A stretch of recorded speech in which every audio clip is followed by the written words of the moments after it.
Welcome back. I'm Kelly. This is Braeden. I'm Braeden. This is episode 35. It's a good start. This is episode 35 of the Slide In podcast. 35 episode is going to be Kelly not fidgeting. You're right. It's unreal. You guys taking bets at home? I watched one of our videos. Jesus, I like got Tourette's disease or something. Something. We got swearing and the bouncing around. I've already got to start there. See. Yeah, there you go. Thank God I'm in the squeaky chair, huh? So we've got a lot of good stuff for you today. One question that we kind of talked a little bit about, but bumped away. So we'll get into that this episode. We've got some housekeeping stuff to take care of. One of which I wanted to start an episode with putting something on the wall behind Kelly, and hopefully he accepts this. I was just back in Seattle and got to see my grandparents, and they're moving out of their house, so he's cleaning out stuff right now. And he... Montana. What's that? Montana. What? Bucktail. Nope. Oh. Nope. Now, it might be cooler. I don't know. He says Hoover, which is what he called me because I had one really good game at second base in 7th grade, where I was like a Hoover vacuum. Hoover. Card. For boss. He says, I met John Wayne at a Sigma Chi event. It's up. It is a signed, It's good up. luck, John Wayne. It's up forever. So there, throw that up there. I don't know if you want the note with it too from Touchdown Tommy. Tommy, a big guy in the Sigma Chi world. He's a very proud fraternity man. Yeah, don't care about that as much as I care about, although I like Touchdown Tommy, I watched him. But that's got to go up on the John Wayne thing. Okay. Now I'm afraid to move it. Well, we'll get it up there. We'll get it up there for next show. But yeah, I thought that was pretty cool. Thanks, Touchdown Tommy. Oh, Touchdown gave it to him? No, Touchdown Tommy is what we call my grandpa.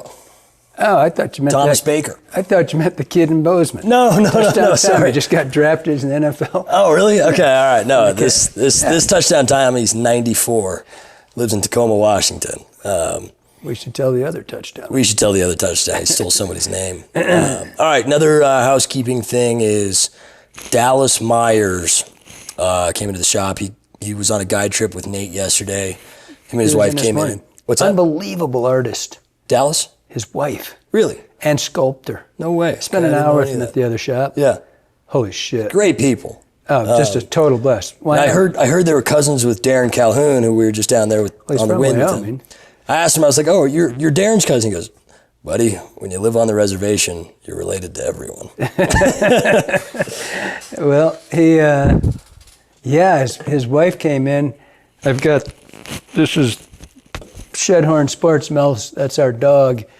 And I was telling her about the dog and the bottles and all the stuff they're doing for Rendezvous. Mm-hmm. And then he says, oh, you should see her paintings. And she starts, I'm like, oh my God. Way. I said, I'm looking at this chick going, what? Holy shit. I mean, and then she goes, oh, I like sculptures too. And she just starts going through all these sculptures. It's like, oh my God. So does she sell her work? Yeah. All right, well, we'll find somewhere. Yeah, no, it's very high end. But so what Dallas was telling me about is he is the head of a nonprofit, I believe, in Wyoming called Wyo Wonders, and they create a curriculum for 2nd to 5th graders to really teach them about kind of outdoor stewardship through tourism and recreation. Yep. So go support. You can donate at. Do we have a thing to put it up? Yeah, somewhere? Their matching thing expires today, which you won't see this for a week, unfortunately. But I'll throw something up there. You can donate at Wyo Gives. YWO is what that is, and it's cool stuff. I mean, they're trying to teach the youth while they still have moldable minds about taking care of the outdoors, and that's really good stuff. So yeah, and unique. Yeah, it is. And they get a lot of support because they do good things. They do for sure. All right, let's see if we had anything else. Streamer School. That was our other laundry item we had to take care of. I think we still have some spots open in. I think in the 4th one or something. Yeah. So check out Streamer School. Really cool opportunity. We talked about it before. Kelly and our guides will teach you how to streamer fish. So actually, this is how we should run ads for it. Do you suck at streamer fishing? Change that.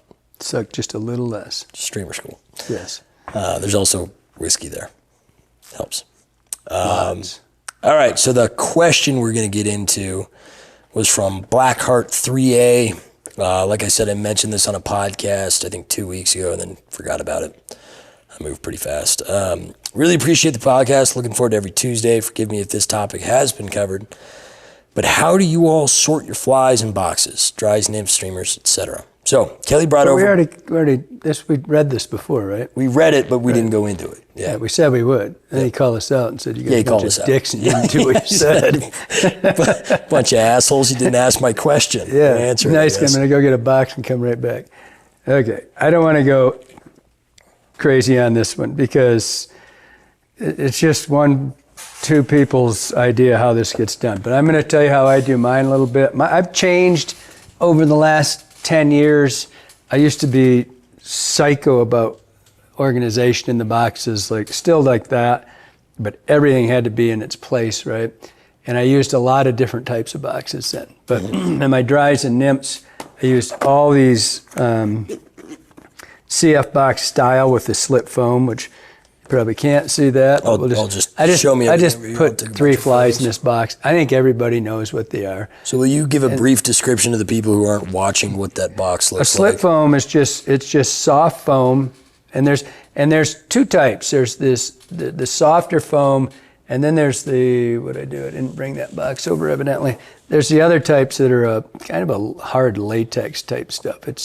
I don't like those as much because I have trouble getting the flies in. These CFs are just great. They slide in. Doc Ellis he'd walk with these things and he'd have 1,000 flies with them. Every single slot had a fly in it, right? Every time. And he would just pull them out and replace them, tie them as they used them up.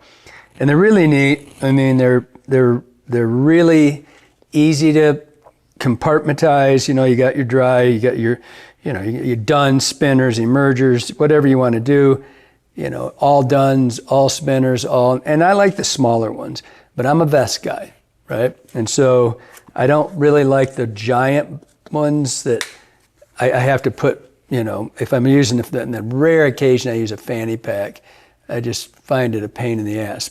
So I don't usually go giant on these. But I've kind of went backwards.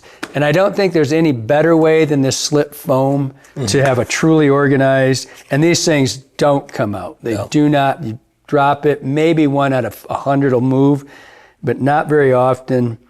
It's a great way to get started. There must be 100 different fly boxes. What was the one, A Good Day or something like that? There's just all these names for them. So some of them got compartments in them for split shot. Some of them got, one side's dry, one side's wet, blah, blah, blah. Some of them have the magnets, the little open face magnet deals. There's 1,000 ways to do it. If you're at the point where you need 5 fly boxes, you don't need to listen to this, right? You've already figured out your deal. I've kind of went backward. I've always loved these little tiny, I've got a little 6 compartment or 8 compartment, fly box, clear. I've always loved these. I've got, 50 flies in here, 60, and they're just super easy for that small. I can put them in my vest pocket very easily. Did you want a picture of that thing? I just want to get it. And so I kind of went backwards. And when I was a kid, we all used these style boxes, which are clear. No, they weren't all clear. My favorite one in the old days was the Cortland's. Oh shit, I don't remember what they called it, but it had green felt on the bottom. And you could see your flies in it really well. Solid backdrop to look at them. Yeah. It was really neat. And I have kind of gone, like with this box, it's a lot of traditional stuff. I kind of like, you can see it, they've got round bottoms on them. And so you can, I kind of went backwards. I used to just have to have all my flies in there, and I would always take them, have a drying box where I'd only put them in and blah, blah, blah. I kind of went back because I'm not running as many flies as I used to. It was nothing for me because of Doc Ellis's influence to walk to the river on a night like tonight when I know I'm going to go fish. I'm going to see a caddis for about an hour, and then I'm going to fish EPO or spinners for the rest of the night. I don't need the entire, from nymphal, 3 different stages of emerger. To sunk spinner. To a in the shuck cripple, to a done, to a full knockdown cripple, to a spinner. Yep. I'm taking 5 flies with me. Right. I don't give it. I just don't. So, but I kind of dig it. It's kind of going back in time, and I see quite a few people using those now. And I don't know why, my nymphs, I have a hard time not having compartmentized.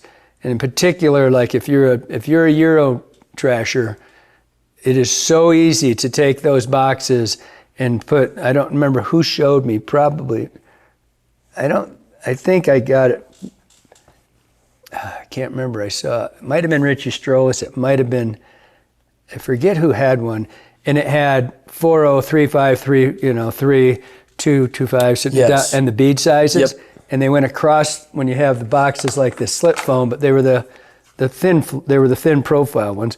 So they were marked on the edge. And it was that clear box that really cheap box that we sell. Yep. That I have all my nymphs in. Mm-hmm. I really like those. I like the fact that the nymphs are in there. I still like to dry them, but I can put them back in there, and it's very organized. And with my nymphs, I like to see the colors and the shades and everything I want. It's not like the dries are. I might have 10 nymphs for every bug, and I got 2 for the adult. Mm-hmm. So in the nymph world, which we do here, I still use those boxes right on the edges, what size of beads they are, or on the front. Like Skinny, one of our guides, used to, when he left, he gave me all his boxes, and they had tape by color, and it had, caddis on it. Yeah. He writes like a freaking typewriter. Really? And so I've kept his boxes forever. They're so organized. So, but that's just, like I said, I'm assuming when if you're at this stage, once you figure out how you like it, you like it. Just, for me, it's just, I'm culling back on my dry nymph thing, and then we go into and on a lake box, I carry one of these, and that's pretty much it. So I think it might be valuable, real quick, to talk about the different stages people go through with fly boxes. Because oftentimes, like when I started fishing, I had 1 fly box. And I went and I had a dozen flies in it or something. I know my progression. Box to that box. You've got it. Yeah, exactly. Yes. You start with a small box, and then, you slowly move up. And then ultimately you'll get to a stage where where I'm at with my streamers right now. I've got a lot of dry flies, hoppers. I have 1 box of nymphs. I don't do that much. I brought a picture of those boxes, but go ahead. I'm sorry. So with my streamers, what I do right now is I basically have a reservoir of bugs. And sometimes they're in big boxes like these, the Cliff boxes, the MFC boxes. And then whenever they work their way out of there, they're in pucks and everything else, very disorganized. But I essentially have a reservoir of bugs that I will go in and pick out the ones I want, and then put them in a box for a day, right? When I know here's where I'm going to be fishing, I want to have, a couple profiles colored, all my colors, and a couple different sizes, and bring maybe 2 dozen flies with me. So you get to a point where you have way too many bugs, especially in the streamer game. Like if Kelly's going wading, he doesn't have one of these giant boxes, right? So you can do the same thing with your dry flies and your nymphs, and that's where it's imperative to be incredibly well organized. So that when Kelly says, I'm going to go fish Epeorus mayflies and the rusty spinners this evening, then he can pull out his rusty box, pull 5 flies out of it, throw them in a puck, and that's whatever. Kind of how this used to be with the old Plano boxes, right? Or whatever, the big ones, right? And I would put them in there, and when that slip foam, the CF Design was the first one I think that did this kind of, and there's just a bajillion sizes of these boxes. I mean, just it is a pain in the ass filling online orders because they have so many SKUs. So many. We carry like 70 different types of them. And that's because everybody's got their own gig, right? I'm still a vest cat. I'm never getting rid of my vest. If anybody's got a size large Patagonia, the tan one that is relatively new, I want to buy it from you. Relatively new. Well, I mean, this was from like 1982. I have pictures of mine 30 some years ago. It's not that it works great because everything's where it belongs. It's actually functionally designed for your tippets and everything else. But the Velcro's so shot, I should probably just have Shirley Sosa Velcro on it. I got a feeling one of these days it's just going to go poof and eviscerate right off my back. It's just that. What was the story? This is a total tangent. What was the story I overheard you telling somebody the other day about? It might have been somebody from Sims designing a vest. Yeah. What was that? You want to tell our folks? Well, it was when I got it. A vest should have a purpose, right? This is a tangent. We're on the other. This is what we do. It was a vest should have a purpose. So like, and it should start at the top and work its way down on purpose. Like by design, if you're trying to optimize your time out there, you don't want to spend an extra 30 seconds every time you go looking for shit, right? And it's not there anyway because you don't have any organizational skills and you just got shit everywhere, right? And so a vest should start up here where like things like floating, things like that should go, right? And it should have a pocket that will fit said such item because there's only so many sizes of that item. Yes. And then it should work its way down. I like my tippets on the bottom. I prefer to have my tippets on my left side. That's just tippet, and then I like to have in my top pocket, they're usually split. I like to have my leaders up here. I don't use them. I've always got a dozen different ones with me. I never use them. Once I'm there, never is a big word. Seldom do I go out there and say, oh shit, I'm gonna put a new leader on, right? But there's things where it goes, like these two up here are just for me are floatant leader, desiccants and things like that. And maybe a bug repellent patch or what do you call it? Those little wipe things. And then as I move down, I'm gonna have, I want a box in here for the bigger size box, just slightly bigger than this one, longer, like this, right? I need two boxes with me. And then I want the tippet on the outside, and then I got another box down here for the smaller, thinner boxes. And then they usually have one that slides in. For that rare occasion when you say I'm gonna take like a streamer box, a bigger one, right? But I can just like, poof, poof, poof, poof. And when I'm all done, I can easily have 6 fly boxes, everything else I need in there. But back when this vest was designed, there was basically Millstream fly boxes in 2 sizes, and there was 2 types of tippet, period, end of discussion. There were no other size tippet spools. And that's why these pockets are imperative that the ones you establish are going to be for tippet, which you only need 2 because you can put 3 spools in each one beautifully, right? And then there was only, essentially at that point, there weren't more than 4 different sizes fly boxes. And 2 of them were dominating the world. So you should build your vest around those products. You should. And they get there, and I'm trying to figure out, they sent me a vest.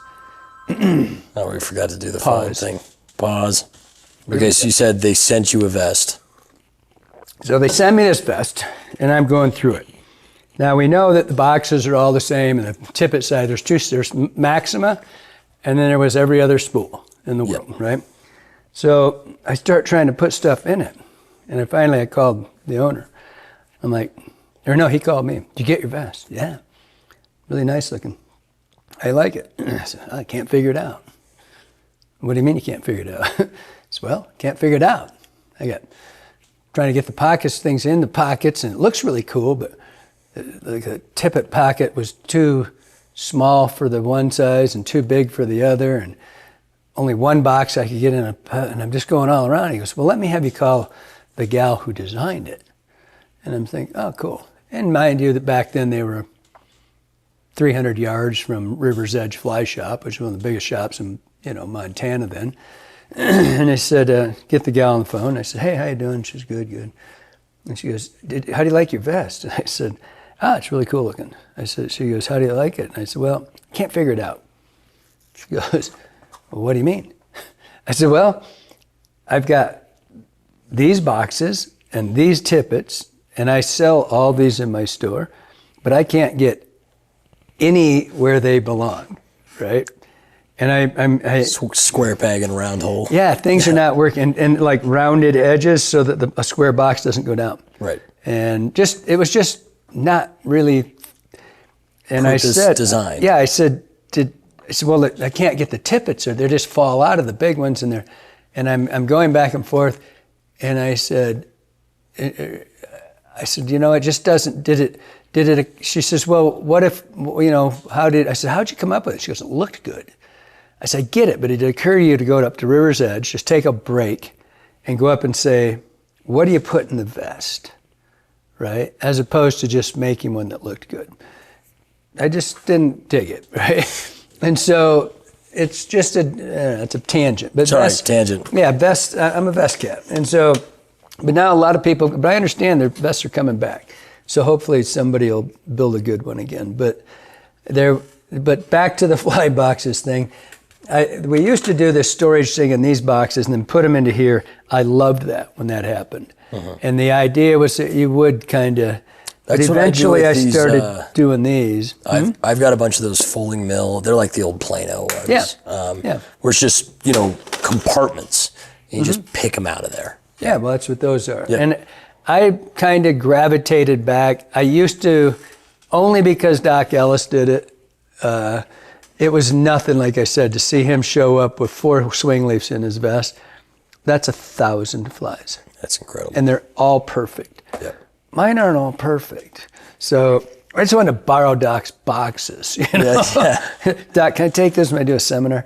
So moving along, the tangent. So then, but the streamer game is a little different. And it's changing for me too. I don't carry near as many flies as we used to. And I just counted these. I have 20. I used to travel in my boat with 25 of these. And these are swing leaves. I don't think this one is, but yeah, it is. So these are swing leaves, so it doubles you, right? But how I do it now, and I'll show you. Real quick, I got another tangent, short one. When I was up on the mow with John, he runs a fly pod. And I was like, so how do you like the fly pod? He goes, well, I know Kelly designed it. I've got 2 problems with it. He said 1 problem with it. He goes, the bench, or the compartments along the edge, he said they're about 2 inches too wide. I said, I know why he did that. He goes, why? Well, he wanted to carry 20 of those MFC boxes in them, and they're good for taking a nap. It was most. It all makes sense. It's now. A nap thing was really big, but it was. Yeah. So it's very true. But I even in the fly pod, I can't get these in them, and so I couldn't get as many as I wanted. So and this isn't one. This is. Well, it is. It's got pretty depleted. What I do now is I keep these big boxes. Doesn't matter what kind of box it is.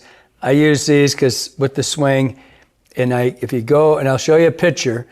I took every one of them's labeled, right? Like this one is barely in willies, right? It's barely legals and willies, and so. In here is theoretically nothing but that. There's a few other ones, randoms in there because I jammed them in there just for fun. And so what I do is I take that, and now I've gone into these new boxes, which are still prototypes. These are still some of the prototypes. And what I do is I do 2 ways. So like when we were shooting that show, whatever we were 1 million years ago, this box was everything I thought I might take in a day. But it's nothing specific, right? It was just like everything in this box. It's like I wanted a fat head, I wanted every kind of boogie, and I wanted every dungeon. But I don't have many. I got 2. Was this the show with Bill? Yeah. So I was laughing editing this because I'm going through it, and you say, I didn't even bring that many flies. I really pared down my fly selection here. I only brought these 3 boxes, and you still have 600 flies with you. Oh, easy. Yeah, but I mean, that goes from. I really came down skinny. I didn't bring much. But that goes from 6,000, which I used to go, right? And so this is my everything I own, like every fly. There might not be every size, but there's what I'm going to fish for sure is in one of these. Yep. And then this is prototype. So this drying box this was bait fish. So. This is just bait fish and bigger bait fish. Everything is pared down but it's pared down to like 3s and 4s, right? So I don't have, that's full of them. When this thing's full, I've got 150, 200 slick willies and barely legals. 6 of every size. Yeah, 6 of everything. Maybe like on a brown trout slick willie, I might have 24 in here. Yep. But that's all to go all summer off of that, or all fall, whatever. out of that box. And so I keep storage boxes. How you do that's up to you. The one thing that one of my favorite things on the planet, which I don't have over here, I keep it at my house because it's kind of one of my favorite fly boxes ever was a leather. My mom got it for me for Christmas. It's a leather with the roll wool on the inside. Not a roll. It's just a single flap and a lid. No, so with the wool. Yeah. Yeah. Oh, I thought you said roll. So yeah, no, it's the wool. I dig them. I love them. Total old school. Rots the shit out of your hooks. Yep. It stains your flies. Not good, right? They're not good. Great for muddlers. Soul. Huh? Has soul. Has soul. Has soul. And when I go out, like when I get pissed off at the world and I want the whole world to blow up and their AI bullshit, I take that leather case out. I put a dozen streamers in it. And I defrag, right? Yeah, and I smell the leather. And it's like, oh, I love the smell of this shit. Thing's got to be 45 years old. And I just dig it. But it's not functional, right? There's a big difference. And there's a lot of cats that run those. I mean, you want to see something really cool? Go look at leather, like custom leather fly boxes. Yeah. And all the carvings on them and it's just incredible. And then they got felt leaves in them. That's one way to do it. And I really like that, but it's from a functional standpoint. Nowadays, people are really moving fast. They all want to get there in a hurry. And the plastic boxes, they dry your fly better. That's the one thing about the slip foam. They dry your fly. I've never had a slip foam, maybe one that I left for 5 years or something, but like it rusts my hooks out, anything like that. So what I always do is I open that box up and throw it on my dash. Yeah, that's all you got to do. Yeah. And it's with streamers and you put them in something and you clean it. That's what this is. For those of you who can't see, I've got a 12 by 12 fly box, which is a new prototype. It's going to be out in about 2 months. It has a drying block on top, right? And so this was some show we shot. My drying block is just foam with slots in it. Yeah. Doesn't matter what it is. Just open to the air, not this in is the box. This is a show we shot. This were the flies we fished that day, right? Other than those 3 little muddlers. And so it's totally up to you. Those boxes, if I wasn't using the box, for those of you that aren't watching, it's a 12 by 12 square, 2.5 inches deep. I use the Bugger Barn, the Cliff Bugger Barn, or the Plano, whatever the other one was that you couldn't get for a while. But I really like the Cliff Bugger Barn. And what I do if I not, even when I go in my boat and I'm going to pare down and try to be super conservative and only take 400 flies with me, I will still shove 2 more or 3 more boxes. I'll just run to the garage. I do it every time. I go to the garage. I just need, and I go get just those. A couple more. Yeah, there's just 3 of those Bugger Barns that I keep. Like one's just got woolly sculpins and cougars in it, and one's got, and they're even going to be in there, but I just can't quite leave without them. Yep. Right? In case we jump out of the boat and I want to run somewhere, right? Yep. Or if I have to barter for my life or something. Yeah, right. It's just, but it's one way to do it. There's a lot of ways. There are so many super organized cats out there. Skinny was the best. I mean, but he was a nymph and streamer guy, his streamers were still pretty damn organized. But everybody I see people do all kinds of stuff. I've seen guys with those Milwaukee, I don't know what they've got all kinds of these. I saw a guy in a boat the other day at the landing, he had one of those, and each one of them had a compartment. I think like most of them are for screws and bits and stuff like that. He had all kinds of shit in it. Oh yeah. And I'm like, oh, that's really cool. Like the multi-level like I need another boxes. freaking Milwaukee case, like 40 of them. And so there's just a million ways to do it. But if you have the presence of mind to realize that it's not just, you should have a pretty good idea what you're going for, right? You shouldn't have to take every fly you own. Right. Well, it depends on your level, right? There's probably a lot of people listening to this that it's not hard for them to take every fly they have. For that person that is still like, your harvest is less than 100 flies, I'd say get 2 of those. I would say get 2 swing leaves. Or 2 the CNF design. Not swing leaves. Just the one that has the bigger, the next one size, it's like 6 or 8 inches long. If you got 2 of those and you are still at that point where you're going to carry 12 streamers, your selection is 12 streamers, and you're going to have attractors and mayflies and caddis, you can do it all in 2 boxes really easy. Yep. Especially with the organization you can get with that slip foam. And you can see, and it makes it really easy. I've even seen people that write the sizes underneath on the foam, right? And they're like, I could see Matt doing that, a little laser beam. I'm pretty sure he does. I wouldn't be, I could see it. They're going right across like 12, 14, 16, 18, 20, and then 3 of each or whatever your thing is, whatever it is, And you would get a whole, it's a way to keep you really organized and understand. Howard is going to be here. He's here now. He got here yesterday. But we're going to shoot a podcast. Howard Croston. And he is next week, right? We did the podcast with him. I'm sure it is. And then we do the shoot with him. And so I'm sure he will be the same way. The organizational portion of it isn't necessarily just to be anal about your fly organization.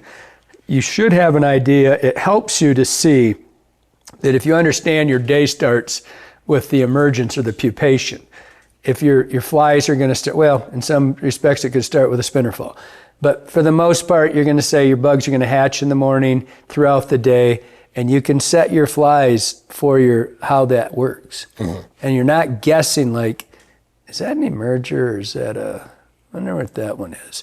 You have it just enough to say it takes you through, and you can go by hatches. And you can then leave, with a big CNF, you can get 200 flies in a box. Easy. You can carry everything you need. If you can't get them with those flies, you probably ain't getting it, especially in the Perdigon world now, where nobody really runs emergent stuff. Although I saw a pretty good run of people buying regular 16 3 dips this week. So somebody's figured out that you got to have a fly higher, which is good. Okay, so you know what's funny is I was just talking to Parker yesterday, and he's going down to the Nymph, the boat ramp. And he goes, I've got this new thing I'm doing. Like, what's that? He goes, every day after I get off the water, if my folks are nymphing, I take my client rod exactly how I set it up for them, and I go nymph it. If I can't get one, then I'm in trouble. then I was probably using the wrong bugs. And I think he had a 16 and an 18 dip. That can't beat it. Yeah. I mean, it's just like, but I encourage people. I was talking to George Daniels. I think we were doing a podcast together, and he was talking about how he won't teach. George is one of the greatest anglers ever. And he runs, I don't know if he runs all of the fly fishing thing at Penn State or a big portion of it. I know he does the fly, but he doesn't allow his students to, like in the fly tying, there's no Perdigon tying. And he's like the Perdigon king, too. I think he's written at least 1, if not 2 books on it. And he's great, right? He's written a ton of books, he doesn't, I mean, I'm fishing that style. Yeah. And kind of one of the godfathers in the U.S. about it, right? And so, and we got talking about that. Who's the asshole that left his phone on here?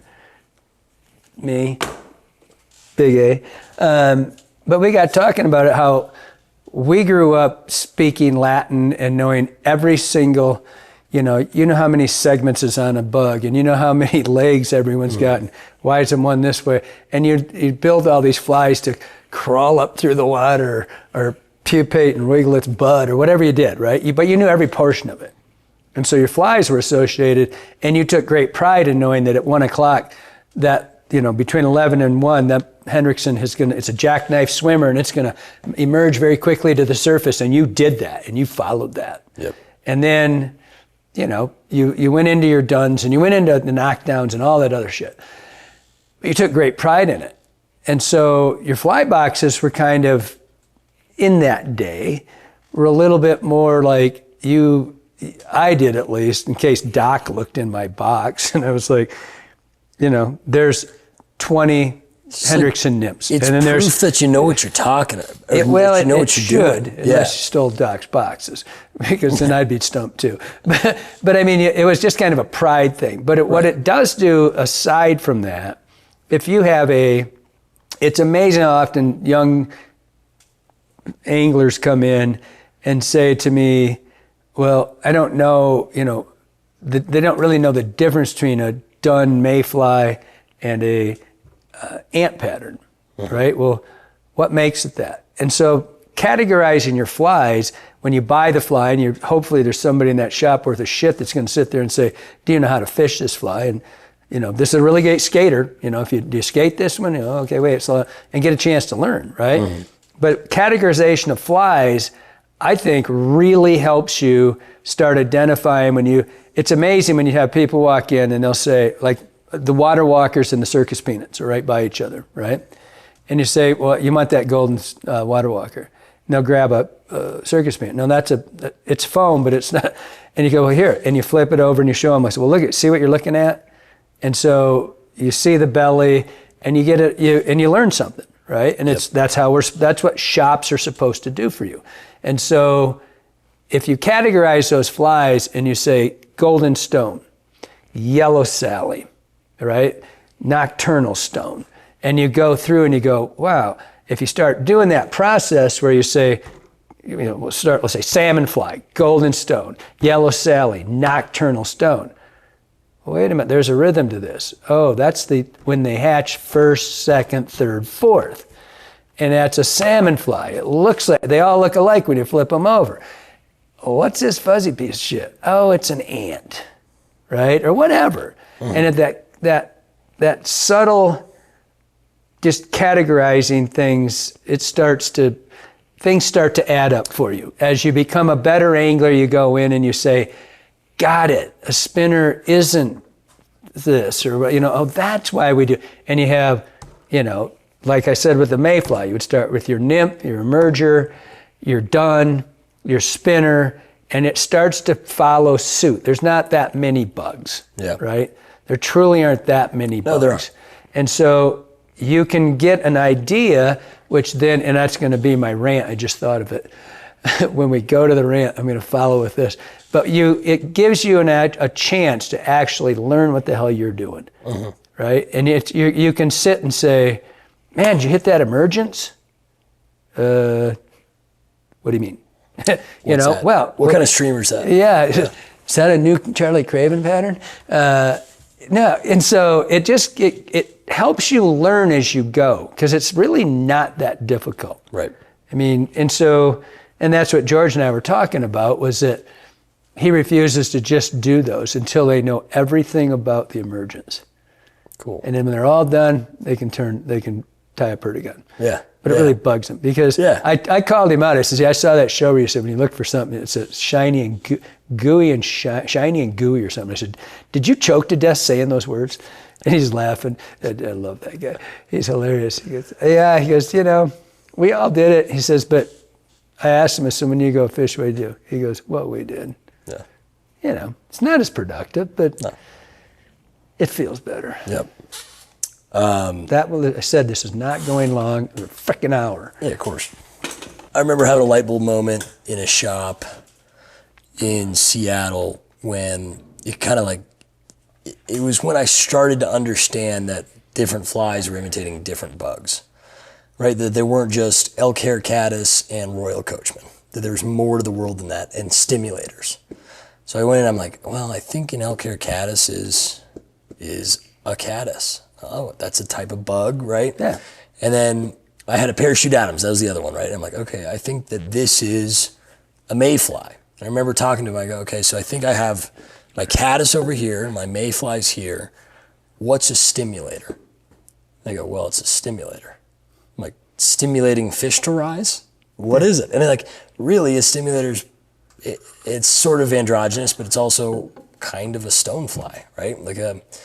Depending on the size, it's not a bad... I think originally that's what it was, because it's a really somewhat close to a sofa pillow, which was the most common stonefly ever back in the day. And that was Randall's 5 or... I don't think he's like 5 or 7 years older than me, so he would have grown up in the same generation. And he's the guy that invented it. And so...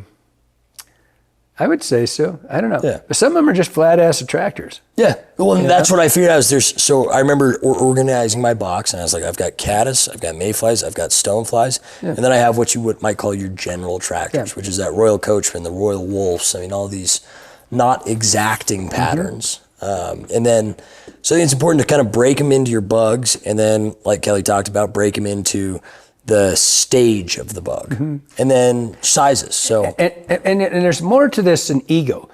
It's so important for you to know this because, you know, I daily have somebody tell me how full of shit I am when you say, well, we got, you know, you got fish for 3 hours and got 20 fish, and they're like, you're so full of shit. I said, okay, you're right. Well, most of the reason people don't catch fish, and particularly this river, but actually any river, is they don't understand that the bug goes in a certain depth at a certain time of day. And it doesn't do you any good to have a, you know, and knowing the hatches, it does, to know that the fish have ascended from the bottom and they followed the hatch and now it's 11:30 and every single bug in this river is within 12 inches of the surface, just hoovering fish, you know, boom, or not fish, but bugs, because all the freaking bugs are there. Yeah. And you go in with your Perdigon and go below them, and you put on a, whatever it is, you know, put on a Prince Nymph and a whatever, that is nowhere near what your fish are eating, and it's below your fish. If it's above the fish, you've got a slight chance. And I'm going to ask Howard about this. It's hard to fish a Perdigon in the top. Well, I'm going to ask Howard about this too, because I have a lot of theories, and I get pretty set in my way because I spent so much time looking at the bugs underwater and shit. But one thing, the thing that really teaches you about fishing is catching fish or not catching fish, obviously, right? But when you're a guide, what really teaches you is your tip.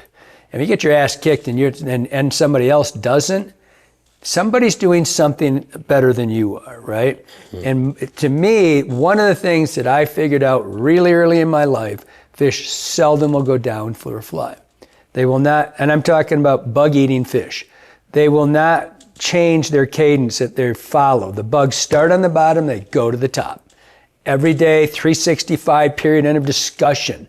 They don't go up and down, they go up. They just go up like this. There's many ways they can do that. They can swim, they can, you know, pupating caddis don't necessarily always, some do. Some are pretty active pumps. They just pump and go right to the top, right?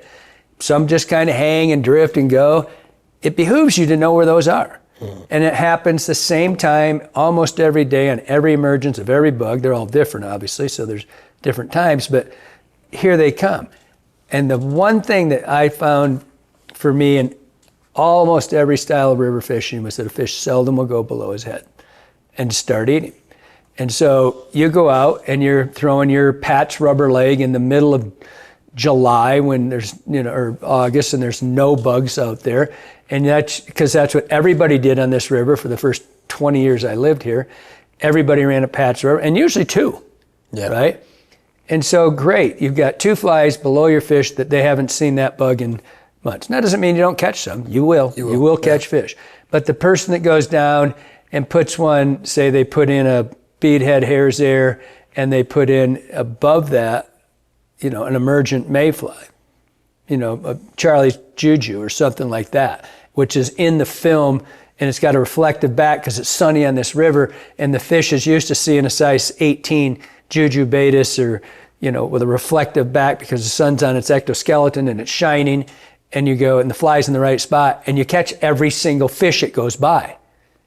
But you randomly catch the dumbass that's on the bottom still, or in your Pat's rubber leg. And, you know, it's just understanding where the hell the bugs are. Right. So back to that fly box thing, if you can start filling it by like how you want to fish it, because then you're not just out fishing. You are out, you are honing your skill, right? Now you're getting it. You're playing the game. Yeah, you're in the game now. Yep. You're not just standing there going, I'll throw this and see if it sticks, right? Mm-hmm. And all that organization as it goes up the ladder is what makes you do that. If you and I just wish I talk about Steve a lot, Steve Skinny, and one of the best I've ever seen. He would flip a box open and it'd be the exact same fly in a different shade or a different, as the light's coming up and they're moving further. He was a technician at doing this, right? And that's why he was great. He still is great. But it was that detail orientation that, orienting himself to have a box that had everything as it went up, and then you go to the next one, it's always the same. But it teaches you at 6 a.m, it's different than it is at 4:30, I mean, how often do you have people come in here and say, oh, I killed it yesterday morning, and it's 4:30 in the afternoon. So yeah, that probably won't work like it did yesterday morning. Probably off the Perdigons. Yeah, probably not on that, but they're probably up here a little bit.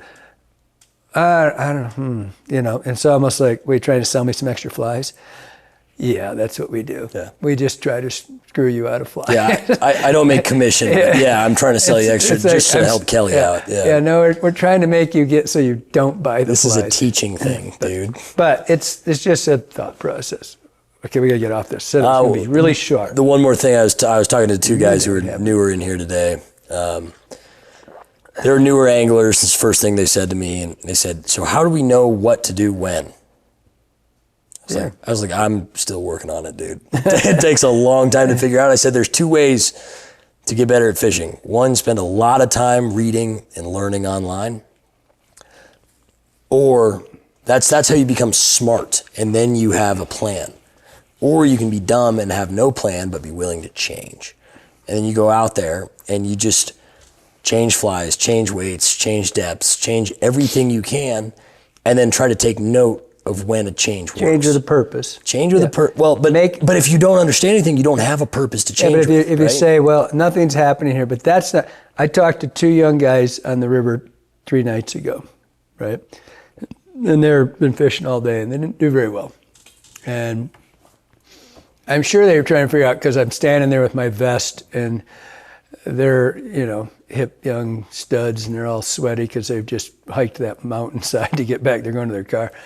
And they said they just didn't do anything, didn't catch anything. And I said, it's been a pretty good day, And I'm standing there with my 8.5-foot Fenwick 1972 with its fluger and my peach, fly line. And I can see the kid keeps looking over at this rod going, who's this?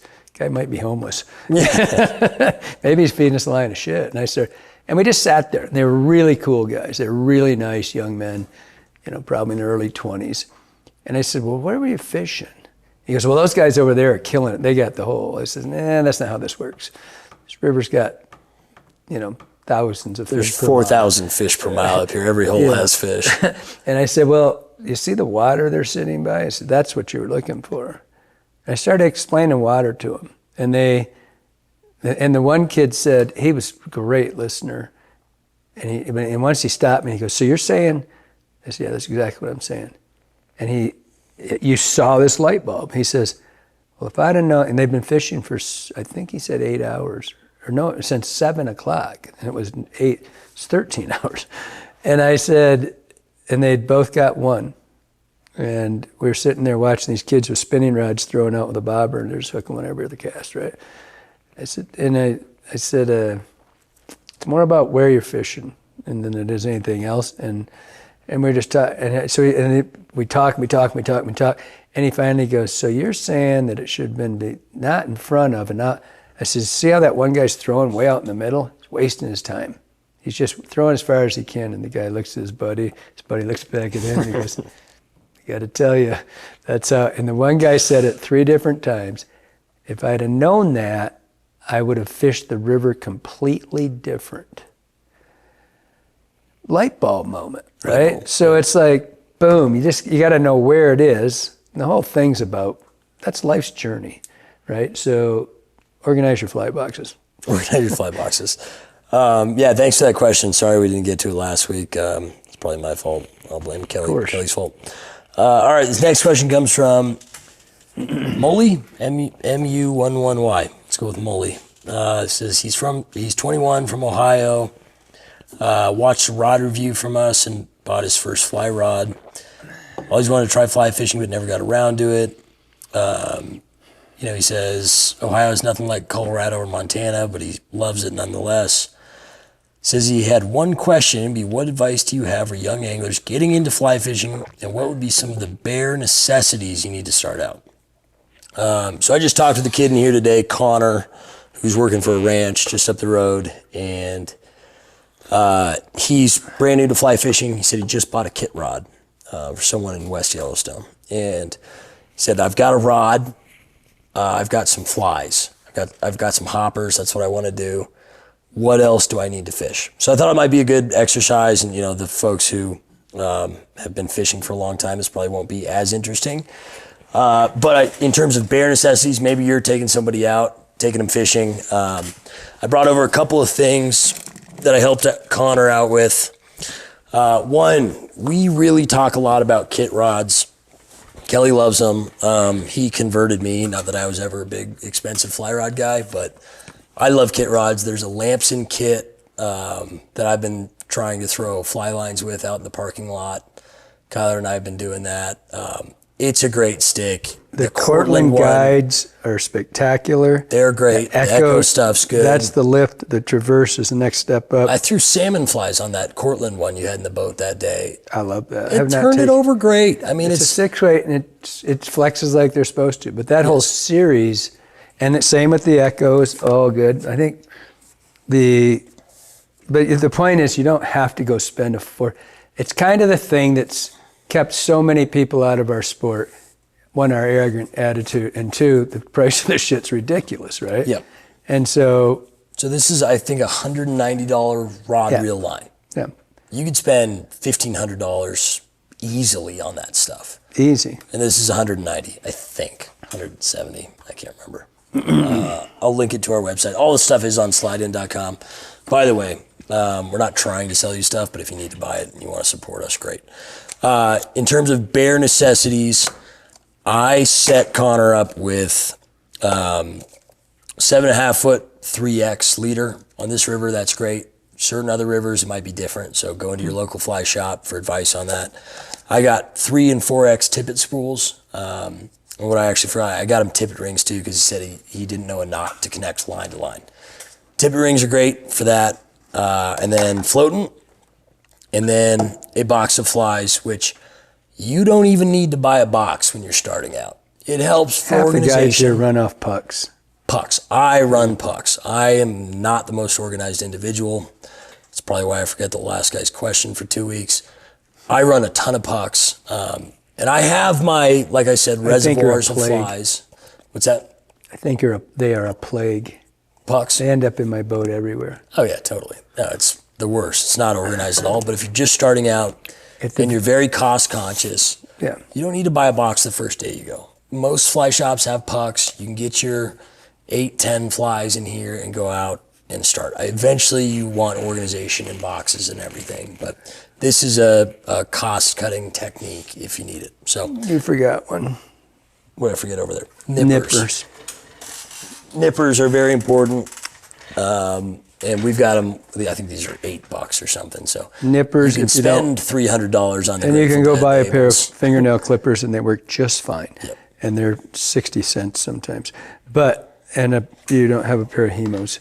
I don't, because I don't think they're an absolute essential. I think that's a second step to me. I don't lose as many flies I drop fish with flies in them all the time. Yeah, break them off. Yeah, and so the Hemos help. But the point is, it depends. The fly floating's not important if you don't fish dries. Yep. If you're going to go out and start nymph fishing, probably how most people do here, you don't need that. Then you would need split shot instead of, unless you're just a Perdigon cat, then you don't need any of it. But that's people overthink this a lot. Like you see people with, you see people with everything known to man. They walk out in the shop, and they've got every accessory and then you'll see somebody that, like when I was down talking to those kids, they're looking at me going, who is this guy? Okay, so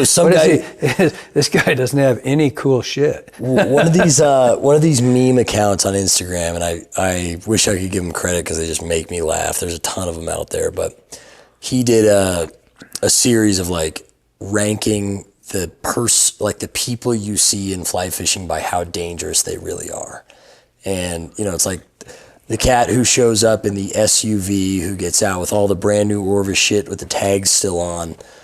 Probably not a threat. I've personally never seen that, but well, we've got a couple. On. Yeah, not the tags on. That's too. Yeah, but that person might not be that much of a threat. I'm probably mixing up two things, but this is like you pull into a fishing spot and you see the car and you see the person. It's like, should I go fish there? Or did they just catch all the fish? So when you see the total geared out what happens when dude, you see Dan Green or Jeremy? So that's two hippies. That's the last personality. You see a dude with long hair, wearing chacos, a single puck of flies, a tank top, and Dan Green's fishing. He's got a fiberglass something that he's got an 80s fiberglass rod that's splitting apart. Yeah, and he just hooked every fish in that river. And the biggest ones too. Yeah. So oftentimes it's sort of an inverse relationship between how much gear you have and how I used to watch that really in the store with people when Jeremy was younger yet. Yep. And he had all that hair and he's, not real assertive in those days. And they would like brush him off, right? I'm like, kid knows more than anybody you've ever met in your life. He's forgotten more than you've ever known. Yeah. But it's that thing where, gotta look the part. Or the other one that used to always happen was Jeremy and those guys, all fish more than I do nowadays. And they would get done, tell them every single thing, absolutely perfect. And then they'd look and go, what do you think? They'd look at me and go, I think I'd listen to the guy that fishes 200 days a year. That happened on a much smaller scale. That happened with me in here today. I've been gone for the last week. I was in Seattle and other places. I haven't fished Madison in a week. And the guy comes in, and I see him talking with Kyler for a while, who is a fishy cat. Yeah. By the way, his dad texted him saying, how come whenever Kelly and Braeden talk about you on the podcast, it's always that skinny little prick? Or I don't say that. You do. You do. Yeah, no. Yeah, I call everybody a skinny little prick. No, you call it, whatever. But no, we love you, Kyler. Very fishy guy. Kyler's dad, love him. I only call him a skinny little prick when I see one of his flies he just did better than mine. That was the context. Again. It's always complimentary, and then we take away because we don't want to promote. But Kyler talks to this guy for a while, helps him pick out some flies, and then he recognized me from the podcast, so he goes, "Oh, hey, blah blah, love the podcast, whatever. What do you think of these flies?" Shows them to me. I go, "Dude, I got to be honest. Listen to him. He's fished every night in the last week. He really knows what's going on. Or morning, or day, or day off every." Yeah. So same I've said it for a million years. Fish with young guys or gals. Could be creepy. All right, so let's do, we forgot to do what's Kelly pissed about. Why don't we jump into that? AI generation of fishing things. What? AI fishing like apps video of all games sorts. or what? No. I was watching it on this deep sea thing, but it really worries me. And I'm thankful to no end that it's not here yet in our business. Mm-hmm. What really scares me about this shit, they were talking about, it was stupid what they were talking about, they were going to go harvest the world or whatever, I forget what it was on. And you still have limits and shit like that. But that doesn't bother me. If you want to go catch your limit and get off there, that's great. Just curious with this AI shit. When does it end? Like, okay, so, and I'm even kind of anti-foreign imagery for the best stuff and whatnot. So like technology and fishing. In particular, yeah, I can just see that in 5 years from now, you can go to the river, because it's going to be exactly what we just talked about in reverse. Yeah. You go to the river and you plug in, you don't even have to plug anything in. You walk to the river and the phone's already doing it for you. Barometric pressure's this, the wind's this, the humidity's this, the sunlight's this.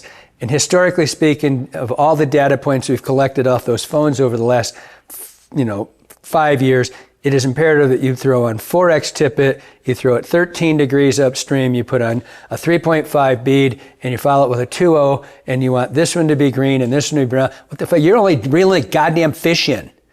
When is it going to be to the point where you say to yourself, maybe you should, at what point do you just sit and reel fish in where you don't have pride? You haven't done a thing to figure out how to fish it. Something's probably going to be walking for you by then. You know, you have your little aids on your legs so you can walk on the river. But at what point don't you just, you know, does it just suck all your learning ability out of the desire to learn? Why don't you just go get them freaking goggles, put them on, sit on your mom's couch and reel fish in on the couch? Because you're going to have everything else. I did that. With the glass thing? No. When I was like maybe 10 or 12 years old, I got a Nintendo Wii and I had the Rapala game. And when's it going to be that? I'll tell you, the real thing's better. Well, the real thing is actually, at what point have you just siphoned your freaking brain out of your head? And then you can go home and have your robotic girlfriend jerk your rod. And I mean, it's ridiculous at this point. I'm watching this and they're like wide open. There's no thinking. You just plugged it in and you went 4 miles out into the ocean and it stops. It went around all obstacles. You know, so they brought everything into it. And then it's monitoring the wind and the currents and everything in it and bait balls. Mm-hmm. So the boat just stops and you throw your lines over the edge. And boom, there's a fish. Boom, here you go, right? Fish on. Where's the skill in that? Well, that's the point. It's just like, I watch it and I keep all this shit about people saying, there was another thing a guy wrote in I wanted to talk about too. Remind me of that It was a comment on the royalty thing, but they said, you know, they just stop and they catch the fish. And that was the concern. Well, they're going to catch all the fish. Well, you still only get 5. Mm-hmm. So whether it takes you 10 hours, you know, or it takes you 20 minutes, who cares, right? But it just bothers me to think, you know, I remember somebody saying something about guiding where you would have, it would be a virtual guide. You know, so now you're just walking down there. So how many more ways can you take the freaking human element out of life before you do have your girlfriend that's a robot playing with you because you can't talk to anybody? Nobody. It's like, where's the human part of learning going with this shit where, I mean, I was watching those kids and I love this bass thing and I love these new anglers, but I watch them fishing without fishing. They're watching that screen. They're watching TV. So now we're catching, right? That's no different than the Rapala game. Yeah. It just has a higher overhead to get into. It really irritated me to think that, because I'm really afraid that it'll end up in our business where I think it's that part where you just don't, I'm not saying that you should go I think it's great to go get a guide and have human interaction. Have a shit guide, then have a Johnny or a Scotty or a Nate, Andrew, Nathan, Hunter, or Jordan. Whoever. I mean, our anybody star, where you go out staff, Parker, and you go out and you have a human interaction all day. You learn something. You know, maybe you learn something about yourself that your robot didn't do for you, and everything's great, right? Mm-hmm. But it just irritated me, and that was my rant. But there was a question a guy wrote in. He said something about the difference between our industry. I wrote it down. Where's my phone? I wrote it down. It's, he said he didn't see, hold on 1 second. I sent a message to me. I think I have it. Huh? This isn't the one asking about the rusty trombone, was it? Different? The guy that asked about the rusty trombone, my fly preceded it was actually the Goldie was the first one that knocked it off. And then the rusty trombone, I think, was almost 3 years later. I have one more picture I want to show. Because Schultz's kid, Dylan, sent me what a donkey rig does. The kid's 8. Damn. Holy. This is as big as he is. Yeah, no kidding. We'll show you this picture. I'll take a picture of it. But Dylan, send that to Mike Schultz's son, and I was trying to remember what a donkey rig was and how to rig it, but he said this is how it works. But I don't remember what I did with that. But the guy said that he seldom sees bass guys talking like about winning a tournament with a Yamamoto jig. They just say, they're fishing this. But I disagree with that. I really do. I didn't think it was an offensive comment that he said or anything like that. He said he was trying to make the point that maybe there's more ego, I think, in our business. And it's not true. It's not true at all. First and foremost, what we were talking about was I get paid a royalty for my intellectual property. So does Kevin Van Dam, and a lot more than I do. But if you watch Kevin's show, everything is brought to you by Strike King's KVD Square Bill, blah, blah, blah, right? Sponsored content. And then aside from that, if you notice, they have boat wraps. They get paid to use those lures and be seen with that, right? With that logo. I think I found the comment. It's recent. Yeah, just on the left. He says, it's a random dude one. He says, yes, that's it. I love hearing Kelly's take on fly design, especially when it comes to streamers. Not a real big streamer guy myself, often referring to them as furpallas. But it's I loved that word, yeah, by the way. furpalla was good. I'm stealing that. Yeah, that's good. I'm just a furpalla fisherman. But it's interesting that the fly tying world is becoming similar to the music world and how new songs nowadays are often accused of being rip-offs of older songs. I see the same thing with fly design. I can put any random combination of materials on a hook and someone will find it similar to something Kelly, Charlie, Cheech, Barry, Blaine, Lance, etc. has tied. But then you look at the plastic worm makers. Guggen isn't accusing Z-Man of ripping them off because they also created a worm that is green pumpkin with red flake. I think it's because ego is a big part of the fly tying industry. Stop 1 second. Yep. First and foremost, Chinese companies ripping us off, and they're all doing the same thing. They've got very different copyright laws. Well, I saw something that said Rapala person, as an entity, said they lose $1 billion a year to intellectual property theft. Probably. And then you look at where the other ones are. So there's a little difference there. Okay, go ahead. Tires want their name attached to patterns, the clouds are minnow, pads, rubber legs, Griffith's net. You don't hear bass fishermen say, I caught that with Gary Yamamoto's Senko. Don't get me wrong, I love fly fishing and fly tying. It is my passion. But the egos and personalities within the industry can be a bit much. Okay, now, this is where I completely disagree with you. Nobody watches more shows bass fishing than I do. I think bass anglers are the best anglers in the world, period.